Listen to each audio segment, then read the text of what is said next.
네, 말씀을 분독하겠습니다. 마대와 같이 단정히 행하고 반탕하거나 술 취하지 말며 음란하거나 호색하지 말며 다투거나 시기하지 말고 오직 주 예수 그리스도로 옷 입고 정욕을 위하여 육신의 일을 도구하지 마라. 로마서 13장 13절에서 14절 말씀. 오늘은 구원받은 성도들의 믿음이란 제목을 가지고 함께 하나님의 말씀을 상고하는 시간 갖도록 하겠습니다. 구원받은 성도들의 믿음, 이 제목처럼 가장 먼저 살펴봐야 될 게 이제 구원이란 무엇인가에 대해서 우리가 먼저 이제 알아야 된다라는 것이죠. 구원은 여러분 하나님이 주시는 선물입니다. 선물. 로마서 5장 15절에서 17절 말씀을 보면 사도 바울의 이제 고백이 있죠. 하나님의 은혜와 예수 그리스도의 은혜로부터 오는 선물이다. 구원에 대해서 사도 바울이 그렇게 정의를 하고 있다는 것이에요. 선물은 일방적으로 뭔가 대가가 없이 주어지는 것이 선물 아닙니까? 근데 여러분 잘 생각해 보세요. 요즘 들어서 선물이면은 이제 뇌물성이 다분히 있다라는 것이에요. 그래서 오늘날은 선물이란 이 개념이 약간 좀 변질된 것 같아요. 그런데 인간을 구원하는 그 영역은 하나님의 전적인 선물이라는 것이에요. 구원에 관한 부분은요. 또 이 구원은 선물인데 누구로부터 주어졌냐면은 예수 그리스도의 공로로 말미암아 이 선물이 우리 가운데에 허락되어졌다라는 사실을 하나님의 백성들은, 구원받은 성도들은 늘 기억해야 된다라는 것입니다. 로마서 15장 17절에 보면 이렇게 말씀하고 있어요. 예수로 말미암아 생명 안에서 왕노릇한다. 예수 안에서 예수로 말미암아 생명 안에서 누가요? 우리들이 왕노릇한다. 그렇게 말씀하고 있어요. 성도들은, 그리스도인들은 죽을 수밖에 없었던 사람들이었습니다. 죽을 수밖에 없었던 그 상황에서 일방적으로 하나님께서 건져내신 거예요. 건져내셨다라는 것입니다. 즉 구원받은 사람이라는 것이에요. 그런데 그게 어떻게 가능하냐면은 순전히 우리의 노력과 우리의 어떠함이 아닌 예수 그리스도의 공로로 구원이 우리 가운데에 허락되어졌다라는 것입니다. 여러분 무엇이나 대속받으려면 대가를 지불하기 마련입니다. 대가를 지불해야 돼요. 근데 그 대가가 무엇이냐면은 예수님의 십자가의 고난이고 고통이고 죽음이었다라는 것입니다. 히브리서 9장 22절에 보면 그런 말씀이 있습니다. 피 흘림 없으면은 사함도 없다. 죄사함도 없다. 그렇게 말씀하고 있어요. 그런데 예수님께서 원래 그 고통과 고난과 피 흘리면 우리가 이제 해야 될 일이었어요. 근데 예수님께서 대신 피 흘리고 희생당하신 거죠. 그래서 이 구원이 이루어졌다라는 것입니다. 골로새서 1장 14절 말씀입니다. 그 아들 안에서 우리가 구속, 곧 죄사함을 얻었다. 그렇게 말씀하고 있죠.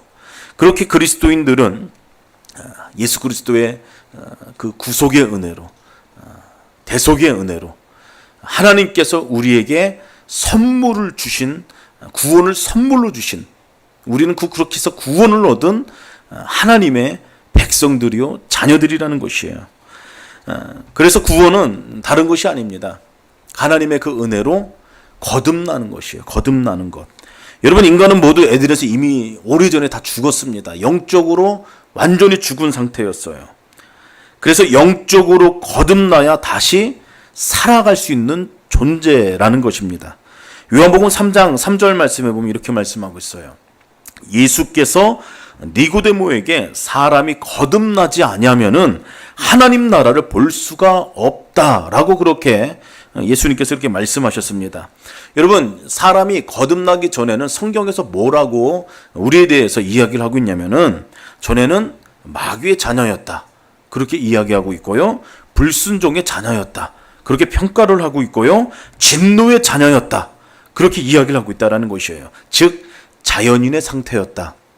그렇게 성경은 이야기하고 있다는 것입니다.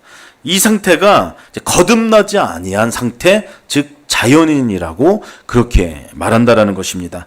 그래서 거듭남다라는 것은 요약해서 말하자면 세 가지로 설명해 드릴 수가 있어요. 세 가지로. 첫 번째는 물로 거듭나는 겁니다. 물로 거듭나는 것. 이것은 회개의 세례를 말하는 것이에요. 구약에서는 물로 씻는 결례라는 이제 예식이 있어요. 신약에서는 이 물세례를 제3의 내적 사함을 의미한다라는 것이죠. 세례는 이렇게 회개에서 제3을 받은 내적 체험자들에게 베푸는 의식입니다. 다시 말해서 예수님을 만납니다. 예수님을 만나서 이제 나는 완전히 죽고 예수로 말미암아 다시 살아났다라는 것을 고백하는 사람들, 그 사람들에게 베풀어준 의식이 바로 세례라는 거예요. 물세례. 두 번째는 성령으로 거듭나는 것이에요. 성령으로. 인간으로 하여금 이렇게 변화하게 하고 거듭나게 하고 그런 고백을 하는 일이 우리가 하는 것이 아닙니다. 우리가 하는 것이 아니에요. 그럼 누가 하느냐? 성령께서 역사하시기 때문에 우리 안에 그런 믿음의 고백을 할 수 있다라는 것입니다. 죄인이 그 마음 가운데 하나님과 말씀과 맞닥뜨렸을 때 말씀을 깨닫기 시작합니다. 아, 나는 죄인이구나. 예수로 말미암아 나는 하나님의 자녀가 될 수 있구나. 그것을 깨닫게 되고 내가 어떠한 존재인지 회개하게 되고 인정하게 되고 그런 영적인 체험을 하게 되죠. 근데 이런 모든 것들이 성령께서 하시는 일이라는 것이에요. 성령께서. 그래서 우리는 죄사함을 체험하게 되는데 이 모든 과정이 우리가 하는 것이 없어요. 우리의 의지로 우리가 어떻게 해서 믿는 것처럼 보이는 아닙니다. 성령께서 하나하나 그 섭리 가운데에 성령께서 역사하신다는 사실을 우리는 인정해야 된다는 것이에요. 그래서 우리는 그것을 성령의 선물이라고 합니다. 성령의 선물. 구원은 이렇게 거듭나는 일입니다. 거듭나는 일이에요. 세 번째는 거듭나는 일뿐만 아니라 의롭게 된다는 거예요. 의롭게 된다는 것은 전적으로 하나님의 은혜로 이루어진다는 것입니다. 타락한 인간의 노력이나 애씀으로는 절대로 이것이 경험될 수가 없어요. 율법의 수고로도 인간이 하나님 안에서 의롭게 되지 않습니다. 이것이 율법이 지닌 한계죠.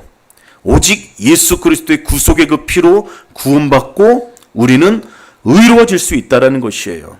그런데 여러분, 이 거듭남의 조건이 있다는 것이에요. 조건이. 그것은 믿음입니다. 믿음. 로마서 3장 28절을 보면 이렇게 말씀하고 있어요. 그러므로 사람의 의롭다 하심을 얻은 것은 율법의 행위가 아니고 오직 믿음으로 된다. 믿음으로 된다.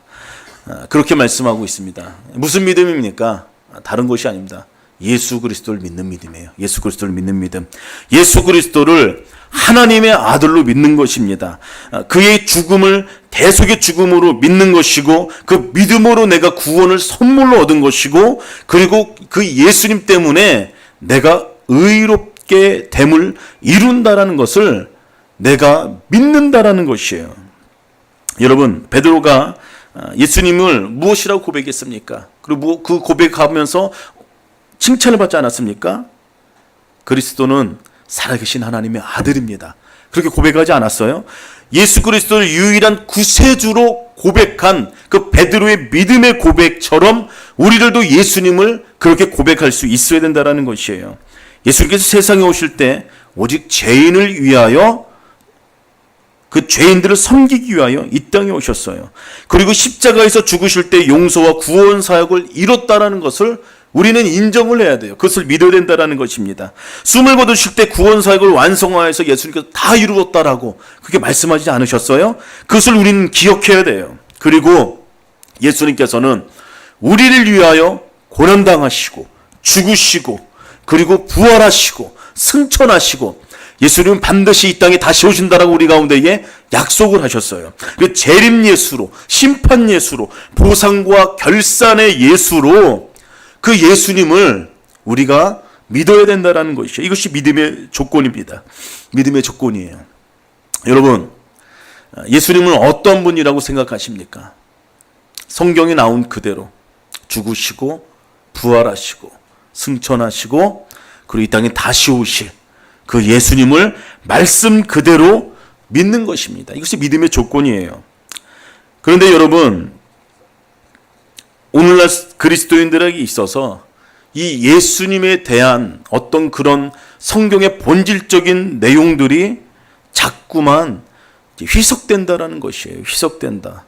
여러분, 우리 안에 이 예수님에 대한 성경에서 기록한 예수님에 관한 그 믿음이 변질되기 시작하면은 우리는 그냥 종교인으로 교회를 왔다 갔다 하는 사람으로 변질될 수 있는 가능성이 많다는 겁니다. 여러분, 교회에 와서 봉사도 합니다. 헌신도 합니다. 교제도 해요. 소아시아의 7교회, 계시록에 기록된 7교회 중에 한 교회만 빼고 다 책망받았어요. 근데 그 교회들이 열정이 열심히 예배와 교제가 봉사가 없던 교회가 아닙니다. 겉으로 보기에는 멋진 교회였어요. 건물도 멋졌고 함께 모여서 예배하고 교회에서 진행되는 모든 것은 다 했어요. 기도도 하고. 그런데 하나님께서는 그들 가운데 책망하셨던 이유는 단 한 가지입니다. 본질을 잃어버렸기 때문이에요.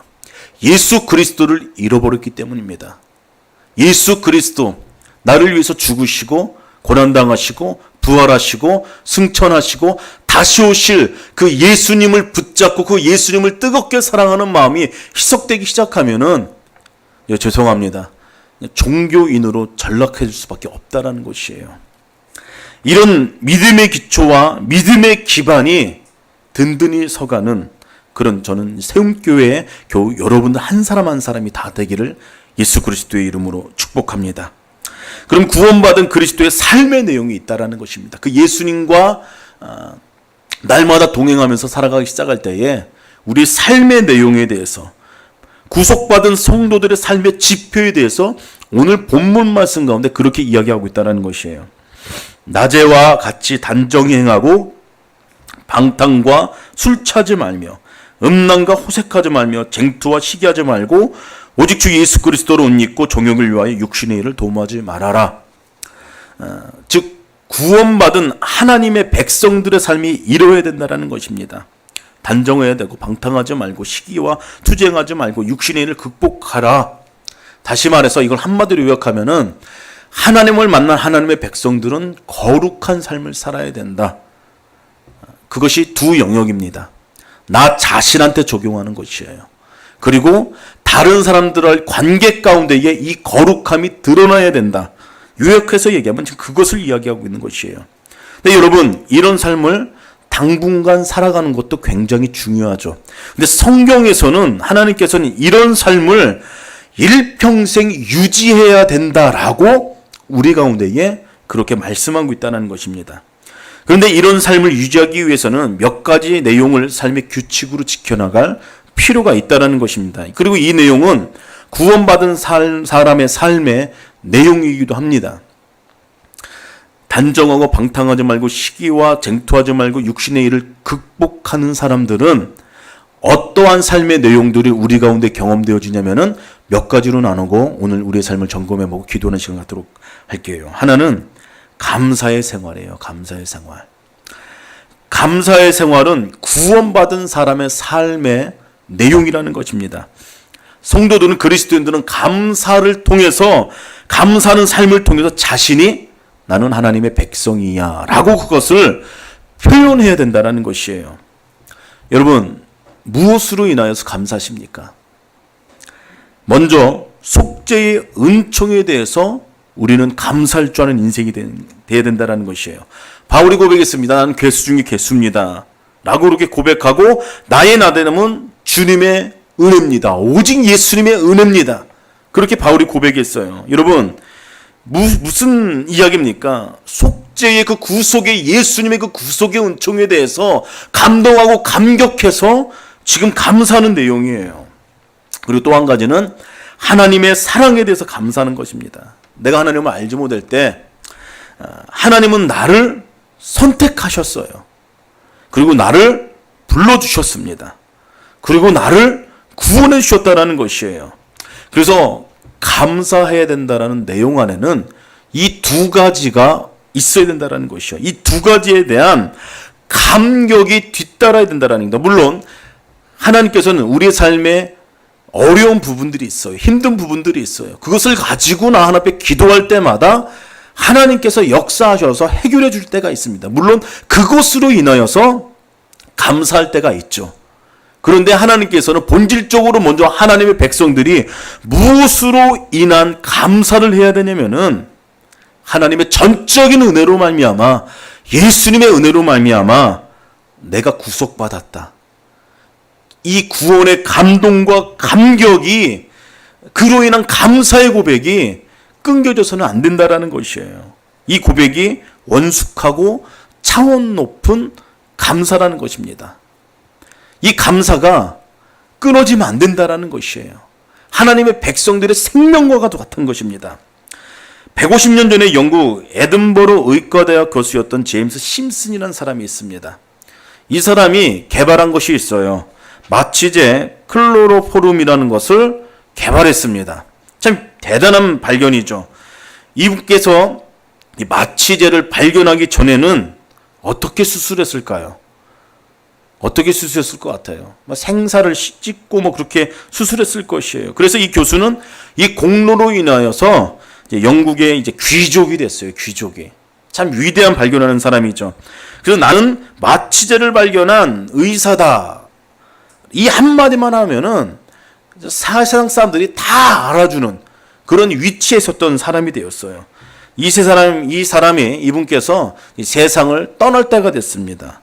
떠나기 전에 제자들이 찾아와서 질문을 했어요. 질문을. 선생님, 평생을 통해 선생님이 발견한 가장 위대한 발견이 있다라면은 선생님 그것은 무엇이라고 말하고 싶습니까? 이렇게 물었다고 해요.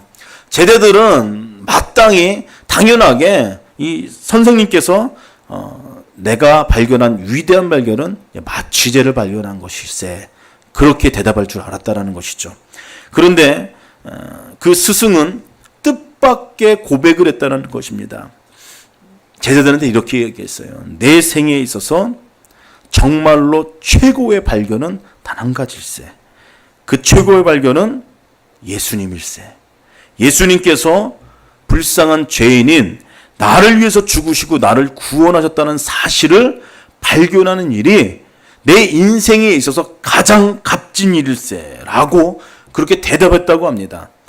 구원자이신, 구속자이신 예수님을 발견한 것, 여러분, 이것이 정말로 심오한 발견이고 위대한 고백이고 대답이라는 것이에요. 여러분, 이것이 성도들의, 그리스도인들의 진정한 믿음의 고백이요 감사의 삶이 되어야 된다는 것입니다. 구속받은 그리스도인의 이 마음 깊은 곳에서 그로 인한 감사의 고백이 흘러 넘쳐야 된다는 것이에요. 흘러 넘쳐야 된다. 교회는 이런 사람들의 믿음의 고백이 있는 사람들의 모임입니다. 모임. 에클레시아. 성도들의 모임. 예수 그리스도를 구주로 고백한 성도들의 모임. 그것에 감동하고 감격하여서 함께 모여서 예배하는 교회 공동체 모임. 그로 인해서 함께 모여서 기도하는 교회 공동체의 모임.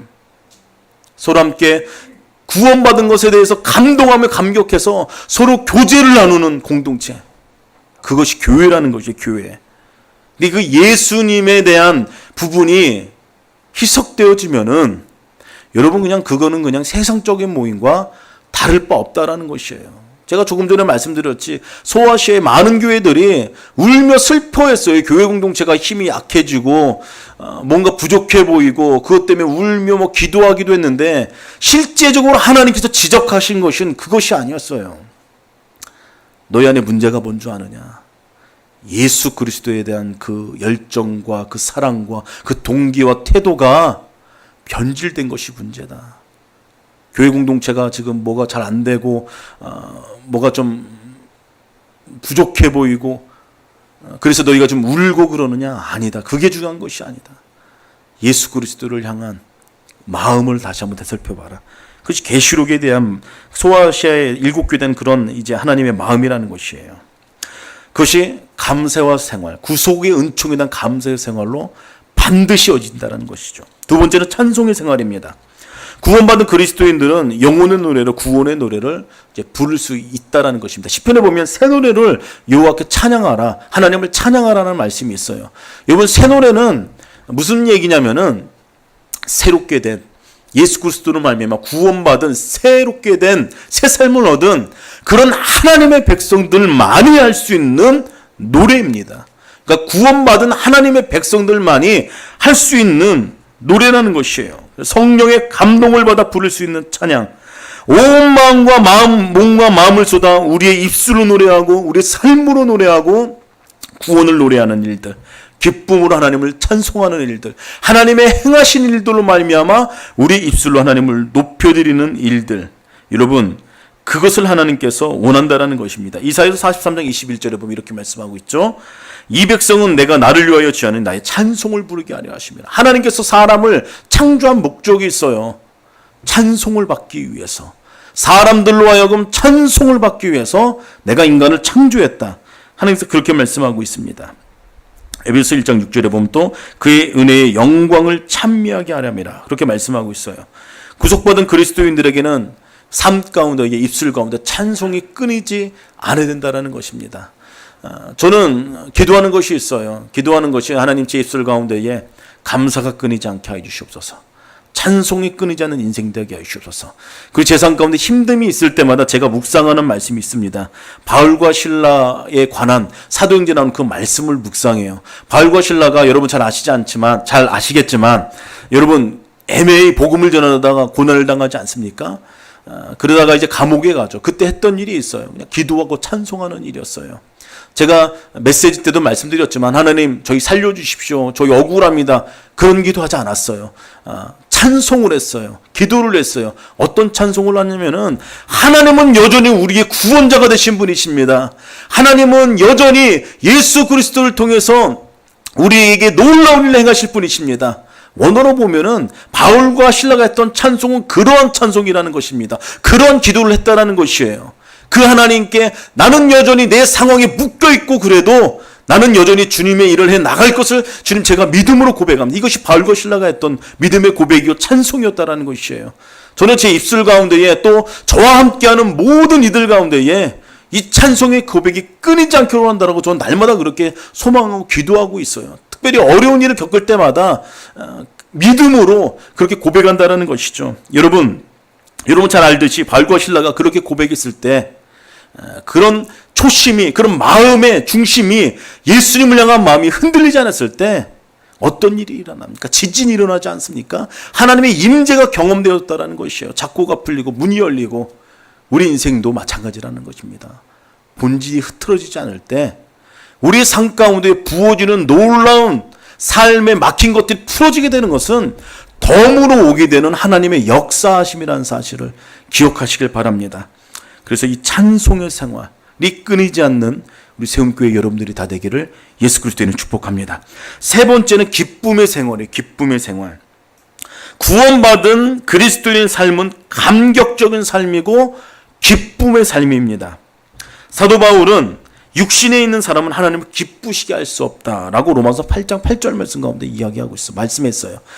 육신에 있는 사람은 하나님을 기쁘게 할 수가 없다. 성령의 지배를 받을 때만이 우리 기쁨의 삶을 유지할 수가 있습니다. 기쁨의 삶을 유지할 수가 있어요. 성령의 절대적인 지배를 받는 삶. 근데 우리가 육신에 거할 때는 우리 가운데 감동도 없고 감격도 없다라는 것이죠. 근데 이 기쁨의 생활은 여러분 환경을 초월하게 합니다. 감사의 삶도 마찬가지고 찬송의 삶도 마찬가지지만 환경과 내 처지를 초월하게 만든다라는 것이에요. 여러분 환경과 상황과 관계없이 성령의 역사로 말미암아 성도들은 기뻐할 수 있다는 것입니다. 근데 이것은 경험해 본 사람만 안다라는 것이에요. 삶이 우리의 처지가 남들이 봤을 때 정말로 어려울 때가 있어요.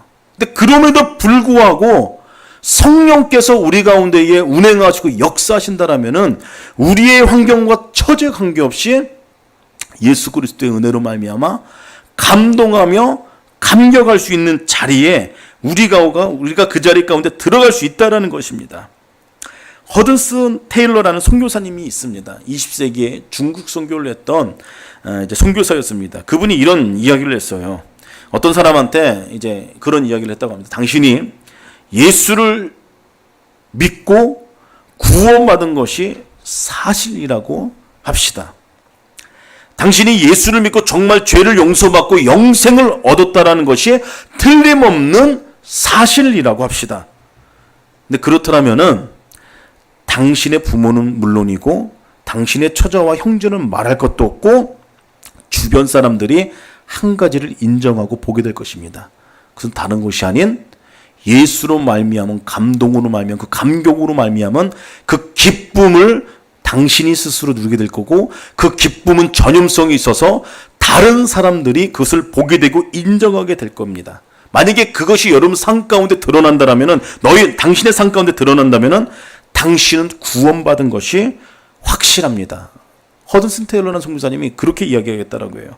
만약에 그렇지 못한다라면은 당신의 구원에 대해서 다시 한번 깊이 생각해 보시길 바랍니다.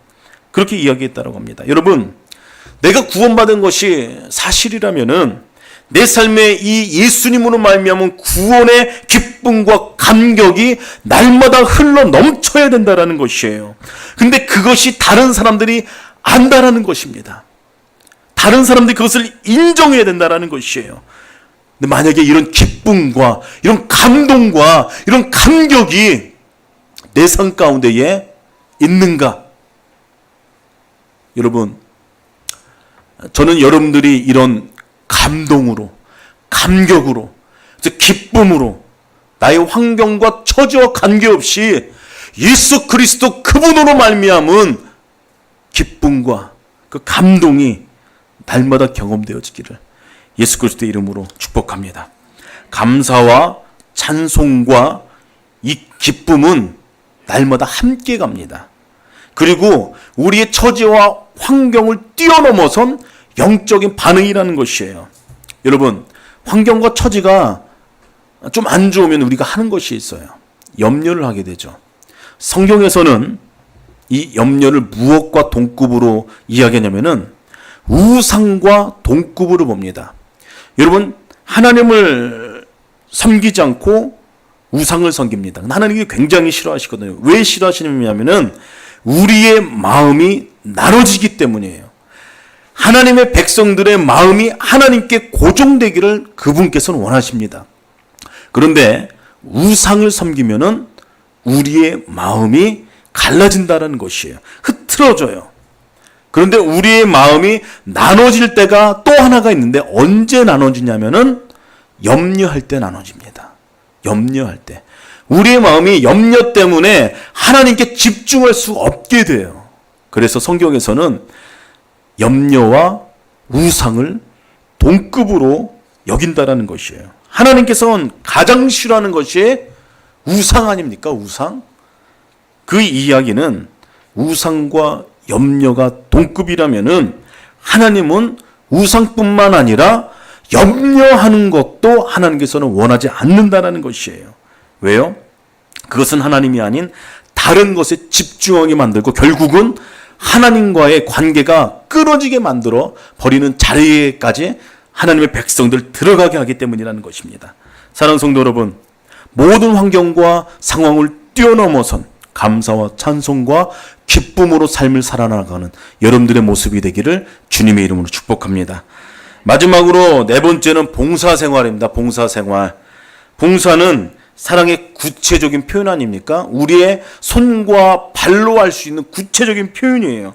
봉사는 누군가를 위해서 하는 삶이 봉사입니다. 이 봉사생활은 그리스도인으로 중생하기 위해 나타나는 성도들의 삶의 내용입니다. 근데 여러분, 중생 이전에는 대부분 이기적인 삶을 살아가요. 나 중심적인, 자기 중심적인 삶을 살아갑니다. 이기적인 욕망의 삶을 살아가고 내 위주로 삶을 살아나갑니다. 그런데도 중생 이전에도 봉사를 할 수는 있어요. 봉사를 할 수는 있어요. 근데 그때 봉사는 나의 이성을 만족시키는 봉사고 단순히 그냥 인간적인 보람을 얻기 위한 봉사생활이라는 것이에요. 근데 사람은 성령의 도움 없이는 스스로 변화되어 이타적인 존재가 될 수 없는 존재입니다. 절대로 그럴 수가 없어요. 희생적인 사랑을 발휘하기도 불가능한 존재가 저와 여러분이라는 것이에요. 그래서 사랑은, 이 봉사하는 정신은 내 안에 나는 완전히 없어지고 예수 그리스도로 말미암아 살아가기 시작할 때 나타나는, 경험되어지는 정신입니다. 예수님을 마음 중심으로 만나고 나는 완전히 죽고 예수로 말미암아 살아가기 시작할 때 나타나는 정신이 바로 이것인 것이에요. 이 정신을 가지고 우리는 다른 사람들을 위해서 살아갈 수 있다는 것입니다. 로마서 12장 1절 말씀에 이렇게 말씀하고 있습니다. 너희의 몸을 하나님이 기뻐하시는 거룩한 산 제물로 드리라. 그렇게 말씀하고 있어요. 이는 너희의 드릴 영적 예배니라. 여러분, 너희의 몸을 제사의 산 제물로 드리라고 말씀하고 있습니다. 무슨 얘기예요? 무슨 얘기입니까? 너의 삶 전체를 하나님께 드리라는 말씀 아닙니까? 너의 재능, 너의 모든 가능성을 하나님의 영광을 위해 드려라. 그리고 그것이 너희들의 삶과 너희들의 예배와 연결되어져 있다. 그런 말씀이에요. 다시 말해서 삶 전체가 예배가 되어져야 된다. 너의 재능과 너의 시간과 너의 모든 것들을 하나님 앞에 드리는 것이 어떤 종교적인 것에 국한된 것이 아니라 삶 전체 가운데에 드러나야 된다. 하나님께서는 로마서 12장 1절 말씀을 통해서 그거를 원하신다라는 것입니다. 예수님께서는 3년 반의 공생의 기간 동안에 수많은 비유와 가르침을 주셨죠. 그 비유 중에 선한 사마리아인의 비유가 있습니다. 이 비유의 핵심은 자신의 믿음을 삶 속에서 실천한 사람이 얻게 되는 영생에 관해서 말씀하고 있어요. 제가 다시 말씀드립니다. 자신의 믿음을 삶 속에서 실천하는 사람이 얻게 되는 영생. 이 비유의 배경이 되는 곳이 어디냐면은 예루살렘에서 여리고로 가는 길입니다. 여리고라는 도시는 예루살렘 성전에서 그리 멀지 않은 도시입니다. 그리고 성전에서 봉사하는 레위인들과 제사장들이 굉장히 많이 거주했다고 합니다. 그리고 그 도시는 굉장히 부유했던 도시입니다. 1세기 유대인의 역사가 요세푸스가 그런 이야기를 했습니다. 그 보고서에 따르면은 여리고성은 약 5,000명 이상의 제사장이 거주하고 있었던 도시였다.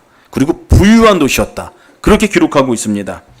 여러분, 이 비유에 등장인물이 나옵니다. 첫 번째, 강도당에서 죽게 된 사람입니다. 그리고 이 사람은 유대인일 가능성이 높죠. 두 번째는 제사장이 등장합니다. 제일 먼저 등장해요. 당시 제사장은 1년에 2주씩 성전 가서 봉사를 해야 됐던 사람들입니다. 그리고 여리고에서 머물기를 선호했던 부류예요. 예루살렘에서 성전을 봉사하는데 좀 예루살렘에서 좀 거주를 하면 좋은데 그렇지 않고 부유한 도시 여리고에서 거주하기를 원했다라는 것입니다. 이 이야기는 제사장이 타락했다는 이야기예요. 두 번째는 레인입니다. 제사장과 비슷한 부류의 사람입니다. 이 두 사람이 했던 반응이 있어요. 강도당한 사람을 보고 그냥 피했습니다. 이 두 사람은 표면적으로는 굉장히 거룩한 삶을 살았던 사람이에요. 표면적으로는 종교적인 사람들입니다. 표면적으로는 열심으로 예배를 드렸던 사람이에요. 표면적으로는 하루에 3번씩 열심으로 기도를 했던 사람들입니다. 그런데 강도 만난 사람을 보고 그냥 피해갔어요. 그리고 예수님께서는 아무도 상상하지 못한 사람을 한 사람 등장시키죠. 누굽니까? 사마리아인이야. 사마리아인. 사마리아인은 유대인들에게 있어서는 경멸의 대상에서 경멸의 대상. 그런데 그가 강도당한 그 사람을 보고 성경에 보니까 불쌍히 여겼다. 불쌍히 여겼다라고 말씀하고 있어요. 성경에서 불쌍히 여겼다라는 것은 의도적으로 기록한 것입니다. 성경에서 사람을 향해서 불쌍히 여겼다라고 하는 것은 예수님께서 사람을 대한 마음을 기록할 때 이 단어를 썼어요. 불쌍히 여겼다. 즉, 이 표현은 이 사마리아 사람이 예수님의 마음을 가지고 있었다. 그것을 이야기하고 있는 것입니다. 예수님께서 사람을 대상으로 표현할 때 쓰던 표현이 불쌍히 여기사, 즉 이 사마리아인은 예수님의 마음을 가지고 있었던 사람이고 그 마음으로 강도당한 사람을 바라봤다라는 것입니다. 제사장 이 레위는 철저한 종교인이었습니다. 삶과 예배가 연결이 안 되는 사람들, 봉사정신이 결여된 사람들. 근데 예수님께서는 이런 삶의 내용들과 어디에 연결시켰냐면은 영생과 연결시켰다라는 것이에요. 구원과 연결시켰다라는 것입니다. 신앙에 감격이 있고 감동이 있고 감사가 있고 찬송이 있고 기쁨이 있는 사람들은 반드시 삶의 내용이 다른 사람들과의 그 봉사정신과 연결이 될 수밖에 없다라는 것을 예수님께서는 지금 그것을 이야기하고 있다는 것이에요. 여러분, 이 모든 것들은 다 연결되어져 있어요. 뗄 수가 없는 영역입니다. 감동이 있어요. 감격이 있어요. 감사가 있어요. 찬송이 있어요. 기쁨이 있어요. 그런데 다른 사람들을 위해서 헌신하는 일이 없다면은 여러분 앞부분은 가짜일을 가능성이 많다라는 것입니다. 그냥 종교적인 카타르시스에서 그냥 멈추는 것이에요. 진짜 예수 그리스도를 만난 사람들은 뭐가 달라요. 다른 사람들을 향한 민망히 여기는 마음이, 불쌍히 여기는 마음이 반드시 있다라는 것입니다. 이 예수님의 마음이 반드시 있다라는 것이에요. 말씀을 정리하겠습니다. 사람들에게는 예수님을 따르는 순종의 삶을 거부하는 속성이 들어있어요.